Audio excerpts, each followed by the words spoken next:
Okay, you keep those and I get to keep Yeah, those? exactly. Thank you. Fantastic. Great. Yeah, Bakri. Thank you. Thank you so much. Thank you so much. We've got the Pakistani media here, this is PTV and any other media here? Yes. And the Danish media here, Yes. fantastic. So we've just had, we welcome the minister to Pakistan. I believe it's his first trip. It is, yes. But hopefully not his last trip to Pakistan. And our two governments have been working closely together on a green climate framework? Yes. Green, naam kya hai iska? Green, sorry. The correct terminology is the green framework that we just exchanged between ourselves, and I think that it is such an important area for both our countries, the people of both our countries to be collaborating in, and despite being so far away and very different countries on so many fronts, we're all experiencing the impacts of climate change as we speak. There's a hurricane that is hurtling towards the province of Sindh in Pakistan. And last year, when I was meant to make my trip to your country, my trip was delayed at the last minute because we had the historic floods as a result of last year's monsoons. But I'm very happy to report that despite the challenges that we face, our two countries are working together in energy transition, in creating a green, resilient infrastructure for our people in the future. And I think that there's a lot of areas that both our people can benefit by this cooperation. Despite living far away, we're both suffering from the consequences of climate change, and the government in your country in particular has been a leading voice and a leading advocate for the green energy transition, for the climate agenda in general within Europe, and Pakistan is very excited to partner with our European partners on this ambitious agenda for our green energy transition that not only has positive implications for us, obviously within the climate context, but also on an economic context. I want to give this opportunity to my friend here to make a statement as well. First of all, Your Excellency, thank you so much for receiving me. I hope to be able to show you the same hospitality in Denmark soon. I think it's a very important agreement that we've signed today. There's no doubt that we share many of the same ambitions. We both want to fight climate change, and we both feel that the international efforts are going too slow. So we need to be front runners in this process. Now, as you rightly said, Your Excellency, Denmark has been going through a green transformation for decades now.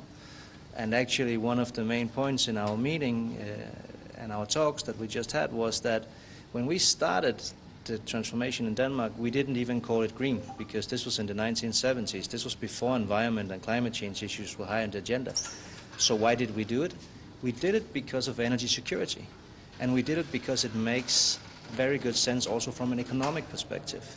And that is really, I think, also at the core of our agreement. And this is something we do for the sake of the climate, but also for the sake of a healthy growth and economy and development.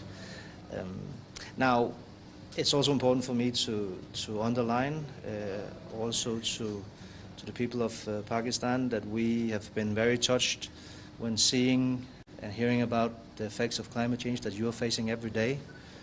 And we stand ready to help and assist as much as we can, obviously. Climate change is not something that might happen in a distant future. It's here right now, and you are probably the country in the world that feels that the hardest. Mm-hmm. And the international community definitely needs to be on your side in this, in trying to adapt and trying to remedy the situation as good as you can. And I commend you for the huge effort that you are doing, and we will stand on your side in the future. Thank you. Thank you. Mr. Minister, what is the significance of this green framework in the context of Pakistan's position on climate change? and especially the digital of the program too? You see, Pakistan and, as we've mentioned, both Pakistan and Denmark are facing the consequences of climate change, but we're facing it from two different perspectives and two different experiences. Denmark is a developed country. Pakistan is a developing country. We contribute in different ways to the climate crisis, and now we have to address it in the best ways we can. And I think this is a good example of how the developing world and the developed world can partner together to find solutions and work together to meet this challenge together. There are many forces out there, or voices out there within this conversation that wants to divide the world between the global north and the global south. But I don't think that any of us can do this alone. We have to all work together to overcome this challenge. And the Green Framework Agreement between Pakistan and Denmark is just one example of how we can develop a healthy partnership on this agenda.